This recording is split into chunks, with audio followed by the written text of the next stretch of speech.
Acute bites against Jack? I got you in a second. There we go. Nice, nice. Yeah, I'll show you what Reina can do specifically against him. So this is kind of like the mind games you gotta run. Well, I guess Gamma Howl, right? Let's talk about that first of all. So on block, this is a really risky stance for Jack. Because if you start participating in this mind game against him, it becomes really like hard for him to start his offense, right? So first off, you know, you have all these Gamma Howl options, yada yada yada. But let's just focus on the key options here. So we're gonna focus on Gamma Howl 4. This right here. We're gonna do Gamma Howl mid, right? We're gonna do that as another option. Then we're gonna do let's see, what's another option we can do? We'll just put that for shits and giggles, right? Why not? Alright, so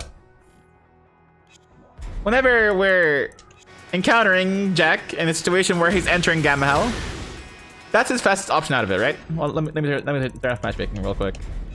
His fastest option off of Gamma Howl is the high move that I showed you right there, which is a heat engager. That's kind of their go-to check tool if you're trying to mash against them. And generally the counterplay here is you can sidewalk left, right? I think you can go right as well. No, you can't go right. You can only go left. So you can kind of go left there to avoid their back. That's kind of where the home aim will stop you from stepping all the time, right? It's kind of what they wanted you to do, right? But if you do like a side sub left block there, you can kind of start limiting his options more. That way it becomes a lot harder for him to start running his offense too much. But as you can see, it takes some precision. So this is generally what you would do if you don't want to interact. But there's an easier way for us to shut down all this, specifically with Reina as well. And anyone that shares a common I-12 generic low, if your character has one as well, you can also do this. If you have this low, you pretty much shut down the whole stance. There's nothing that he has that will beat this on block, and only on block. So this is kind of your go-to like get off me tool against him if you want to start off, if you want to see any offense he has. And remember, this only works on block. So like if you just don't want to guess at all, that's kind of what you want to throw out generally most of the time. This way, the Jack player has to stop his offense.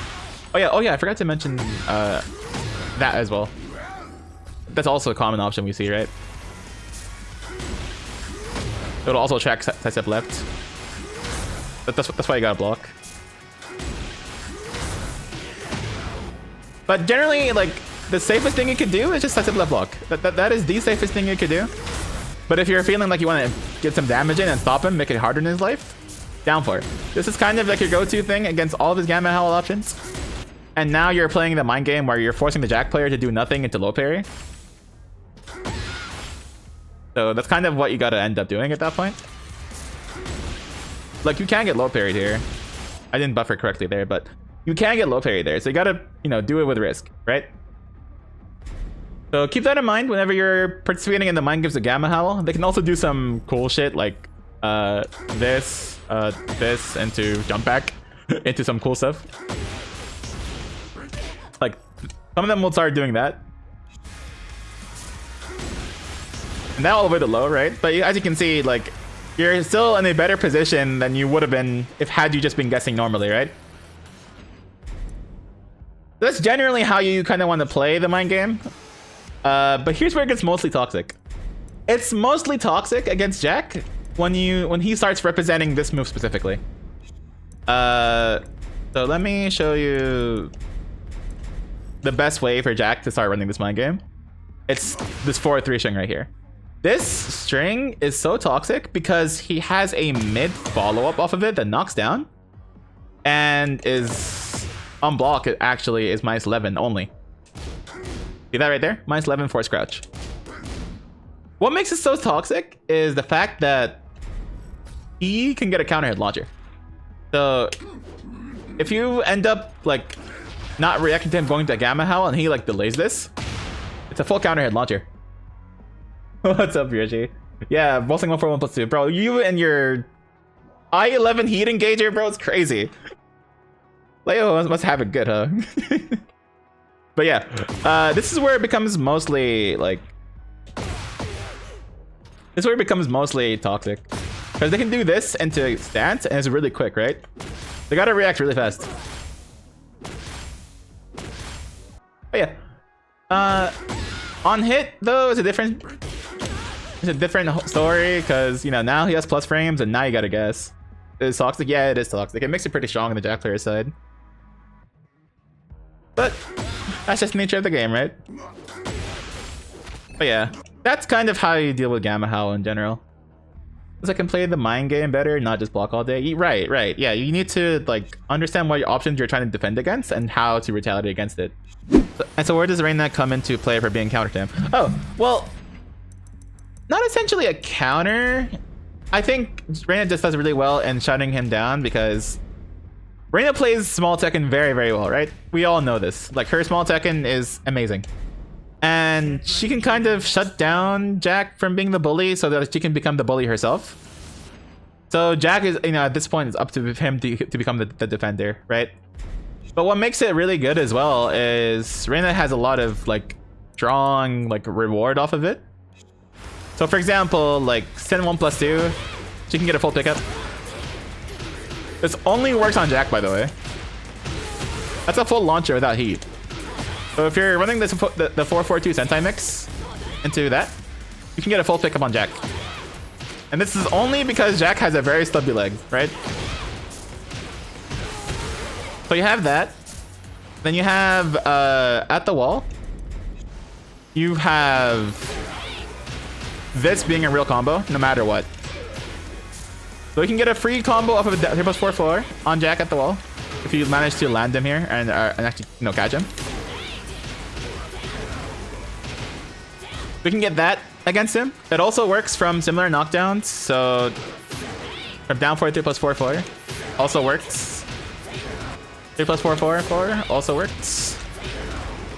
And this is guaranteed no matter what. Other characters can usually escape like the hop kick follow up by tech rolling right. But against Kuma and Jack, they can't escape this at all. Yeah, like pre-bracket thing, if you'd known this, it would have been like, it would have done you wonders. But not many people knew about this, you know? That's why with us in the Reina Discord, we're having a fun time finding all these things. Oh yeah, also from this knockdown as well. Also works there as well. Yeah, knowing your options after 3+4 is so important. Because this knockdown is really good. You're in Saudi? Yeah, Richie, I'm in Saudi right now, yeah. I moved back here like 5 months. But yeah, Mage, this is kind of what makes it so good. But keep in mind though, that doesn't mean it's all sunshine rainbows pretty much. Jack has a lot of good stuff to stop Reina too. Like against 442. This is a constant factor you gotta worry about, right? Like 4-2. This is always something you gotta worry about. Because it's really good against Sensei. So if I do this, right? You can still get the 444 there. If I go for anything else. Well, I mean, obviously the armor will absorb it, right? But 4-2 is such a good tool to shut down Reina's offense off of 4-4-2. Keep that in mind. Also, Jack gets the privilege of backdashing certain options from your offense. Like, he's one of the few characters that are able to backdash this from Heaven's Wrath 2. Like that. He's one of the... Jack is Armada. Yeah, he is. Like, Jack's one of the few characters that I can actually backdash that. Just normally. So, you need to be wary of that. Yeah, this only works after Hell Sweep. Because of the spacing it leaves you in, right? Jack can do this, Raven can do this, Elisa, etc, etc. Yeah, because his backdash is insane, Dingo. Like, you remember how this matchup felt in 7 with Julia, right? This dude can step elbow like it's nothing all day. Down back 3 and risk my life? Dude, yeah. Jack has his like spatial, like Jack has these spacing things where you can't really hit him, which sucks. Because it's like, Jack is supposed to be a big target on the screen, right? But why is it so hard to hit? This dude has so much reach and he can hit me all day, but I can't hit him back. Like, Wagwan, fam. What's going on, man? Can Tabaki as well? Yeah, you can. But yeah, those are kind of things you gotta keep in mind in this matchup, Meg.